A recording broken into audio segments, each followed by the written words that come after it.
No, thank you. I'd rather be married. So if something happened, I can make the best decisions for my family, not allowing someone else to have to do it. I'm telling you, women need to understand the competition game. If you've been dating a dude for a long time, say, look, cool, we can date. Redefine, reclassify the relationship. I'm dating, you're dating. And then we'll see if he really wants you. Competition works wonders. It works wonders. Listen, let me take a quick break. We'll come back with more. It's currently 8:02 a.m. in the Queen City. My name is Nathan Ivey. We'll be right back. It only takes a minute to find out if you may have prediabetes. And you can do it at doihaveprediabetes.org. But you're probably not going to. Nope. I'm sure you've got a perfectly good excuse. Kids, work. I get it. You're busy. So what better time than now? Let's begin. Raise one finger if you're a man. Ladies, none yet. Oh, count in your head if you're driving. Now, 3 more fingers for everyone over 60, 2 over 50, 1 over 40, 1 more if you're not physically active, another finger if anyone in your family has type 2 diabetes, another if you've got high blood pressure. If you're overweight, raise another finger, 2 if you're very overweight, and 3 if you're really overweight.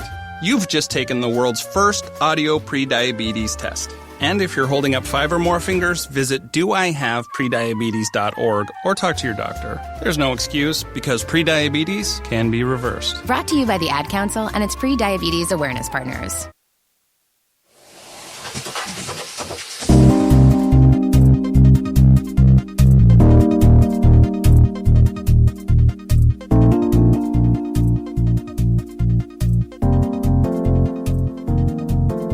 It's shaping up to be a great day. Good morning and welcome back. The Nathan Ivey Show. Your morning destination for interesting conversation. Nate Ivey in the air chair, and let's get back into it.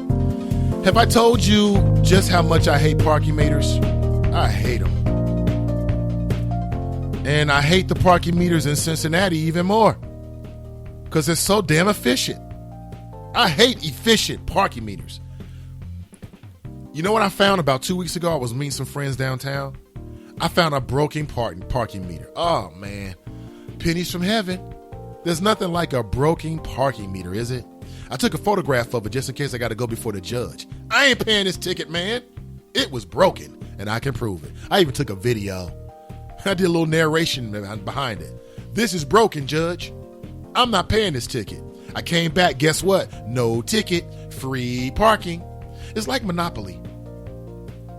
You know, my daughter and I, when we play Monopoly, we always put like the money that the taxes you get from the cards, like Community Chest and whatever the other one is, Chance, I believe it is. We put that money in free parking. So when someone lands on free parking, yeah, buddy, it's a windfall. I feel the same way in real life. Nothing like it. I'll tell you what I used to love. I used to love when you pull into a parking meter. And this happens every now and then still. You pull into a parking meter and guess what? There's still time on the meter. Ah, man, it's like angels. There is a God. Jesus is real. He is real because he blessed me with free parking. But Cincinnati parking meters are too damn efficient. I hope they never develop the technology like they have in other cities, I believe in Indianapolis, where when you pull away from the meter, guess what happens? It resets. What kind of anti-neighborhood nonsense is that? That's not right. I hate parking meters. I question whether we should even have to pay for parking. Listen, I'm coming downtown to spend money with you, City of Cincinnati. You're going to charge me for the right to come downtown and spend money with you? I ain't happy about it.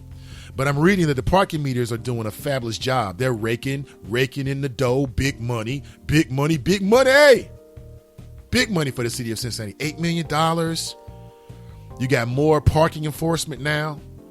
Maybe we should have less parking enforcement and more officers walking the beat in neighborhoods like Bond Hill. Oops, I said it, and I meant it. But again, this is back to the plan of the mayor and city council. Hey, this is the plan. They want to make the parking meters more efficient, and then this revenue can go to the city for any number of different things like the streetcar. I mean, I don't want all the revenue to go to the damn streetcar. I want to come up as a city. But that's what's being reported, that the parking meters in downtown Cincinnati are just so efficient. I mean, typically, I like efficiencies. I want to be efficient.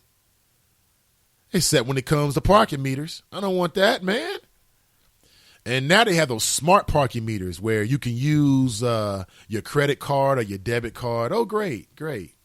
They even have an app, okay, where once you download it and you put in, all your pertinent information, like your license plate, which if you go downtown a lot, I would urge you to get it, honestly. I've got it on my phone, but I haven't really delved all into it yet and put in all my pertinent information and start using it. But I've been told it works quite well. And there's nothing like being downtown, you're having fun. Let's say you're at a bar or wherever, and you got to put money in a meter. Like, damn, I got to walk. I don't want to walk. Damn it, I got to walk. I got to move these damn legs, burn these calories. Shout out to walking. Nobody wants to walk anymore. You got a problem with walking? But, I mean, man, raking in the dough. Not only are they raking in the dough with the meters themselves, but the city is raking in the dough when it comes to the fines associated with parking at the meters, and the meters expire, you get a ticket, the ticket doubles. I mean, talk about a headache. What's the most amount that you've had to pay at one time in terms of parking fees? Okay, because most people have to deal with it. What's the most amount? Keita writes, I love walking. So do I. My legs love when I walk. My body loves it. My cardiovascular system likes it. But what's the if you don't mind sharing, I won't judge you. But what's the most amount that you've either had to pay, or maybe someone a family member? I've heard like $1,000 before. In parking tickets, man. Wasn't there a member of city council, I believe it was Mr. Pepper, who had amassed like this huge, just obese traffic ticket fine? It was huge. Terrence writes $50. You think you special, don't you, Terrence? I mean, I pay more than that. You forget to pay the ticket or something like that. God forbid your car gets impounded for tickets. You ever gone through that? That's a nightmare. Because not only do you got to pay the impound fee, which I think is just un-American. I never asked you to take my car away. I didn't give you permission to take my car away and put it in some impound yard. But then they charge you daily impound yard fees. Like, you got to pay the city the right for them to take your car that you never wanted them to take your car, right? And then you got to pay the tickets and the fines and all. I mean, it's just a nightmare. Brent writes, a quarter for every 6 minutes. Someone writes, the parking meter stops me from going downtown. Our city is greedy. Really? The parking meters stop you from going downtown? That's deep. There is a little bit of elitism involved with that, isn't it? Because if you don't have the money, like if you just got enough money to get your appetizers or to whatever venue, maybe you don't have the money to go downtown on a regular basis.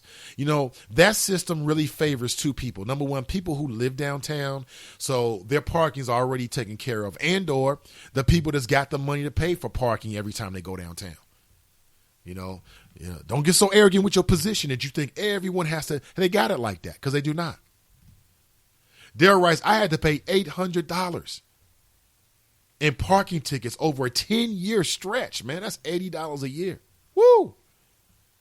Corey writes, got a parking ticket. Someone took it off my car and put it on theirs. A month later, I get this ticket has doubled. I'm like, what ticket is doubled? This makes it so inconvenient. To fight them is easier just to pay the double fine. It's a freaking scam. So what happened, Curry? Did you end up having to pay the double fine and the court costs and go down to court? Angela writes, parking meter prices are not uniform across the board. Oakley and Hyde Park are much cheaper than downtown. Yeah, because downtown's a hot spot. That's where all of the sporting venues are. Okay, that's where they're putting so much of an investment downtown. That's where Washington Park is. That's where the Taste of Cincinnati is. Will you be going to the Taste? You get a taste of everything. The parking meters in Cincinnati are too damn efficient. Too damn efficient. It's nothing like free parking. I love free parking. Let me double around if you're just joining and give you some ideas to what we talked about. One, there's some debate about whether the University of Cincinnati Police Department should be patrolling the neighborhoods that are close to the University of Cincinnati, and I want to get your thoughts about it. There's also some conversation about who should be at the table to craft that plan. Should it be the NAACP? Should it be NAN? Should it be the Black United Front? Buff. BUF. Buff. We are buff. Buff for justice. They hate it when I say that. I came with that 10 plus years ago. Black United Front, BUF. Buff. I've always thought the members should just flex. We're buff. Okay, maybe not. Tracy writes, it's not that I don't have the money, but I'm not going to pay more to park than to have fun. Also, parking meters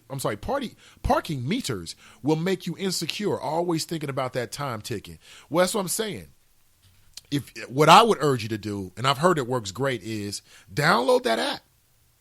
And when you pay with your credit card, you don't have to keep walking back. I mean, literally, you can go back to your phone, press a couple buttons. That's the sound effect of technology, pressing buttons on phones and mobile devices. And that way you can pay for it, comes out of your account if you got it like that, and you don't have to walk back to the meter. Rhonda writes, I catch the bus downtown, learn my lesson after some parking tickets. Yeah. Parking tickets will eat up your cash. What happened to my money? Parking tickets. That's what happened to it. What else is on the table? Yeah, I have a clip for you. This is a couple clips. This is John Kasich. Why am I playing this? It's John Kasich. That's why. He gets a little testy with a reporter. You've got to actually watch the video, I'm sure, to capture all of it. But I mean, and I've heard this from people who are statewide General Assembly politicians, that Kasich he can get a little testy. Okay? This is John Kasich. No, that's not John. This is John Kasich. Governor, if you get to the convention in Cleveland and you have only one Ohio, do you think there'll be no if? There's no if in there. There'll be when. And listen, at the end of the day, I think the Republican Party wants to pick somebody who actually can win in the fall. But if you've only one Ohio, can I finish? I think they're going to. I'm answering, Mike, the question the way I want to answer it. You want to answer it? No. Here, let me hold that. You're the candidate. Let me ask you. What do you think? I think you should answer the question. Governor, Debbie Wasserman Schultz said your comments on campus. He said, I think you should answer the question. Now, what you don't see in the video, because that's just audio, of course, you can't see the audio, is that near the very end, Kasich, he takes the recorder from the man. Now, he would never take my recorder. That ain't going to happen. But he takes the recorder out of the man's hands, and he puts it up to the reporter's mouth and starts asking him questions, right? And then the reporter takes it back from him and says, well, because Kasich asks him, like, you want me to answer the question? What question you want me to ask? He says, look, I want you to answer the question about that I previously asked you. That's what. Kasich can be testy. I kind of like that about him. Nothing wrong with that. I mean, I can only imagine the endless hours of dumb A questions that people ask him. I ain't mad. Here's a quick clip of Bernie Sanders and Clinton surrogates. You know what that means, surrogate? These are media surrogates. So they go out on the media, they go on the television shows, all the talk shows, all the big cable talk shows, and they basically represent the interests of that particular candidate. In this clip, you're going to hear from the host from CNN, Mr. Don Lemon, and then the surrogate for Bernie Sanders is Mr. Ben Jealous, who, as I understand, is the former president of the NAACP national office, and then Jennifer Granholm, who is the former governor of Michigan, and she is a so-called Clinton surrogate. Okay, check this out. But ultimately, Don, this primary cannot damage the Democratic candidate for the general election. I totally get them fighting about policy. So you think, but do you when think you that's start happening? fighting, yes, when you start fighting about character, when he raises these issues about fundraising as though it is linked to somehow her being compromised, when all of her policy has been really tough on Wall Street, when all of her policy has been in support of the base of the Democratic Party, that is a character issue, and that's a problem. Ben, you want to respond to that? Do you think that they're damaging each other, or at least he's damaging her beyond repair for a general? Look, what I'm very concerned about is the way that Bill Clinton and Secretary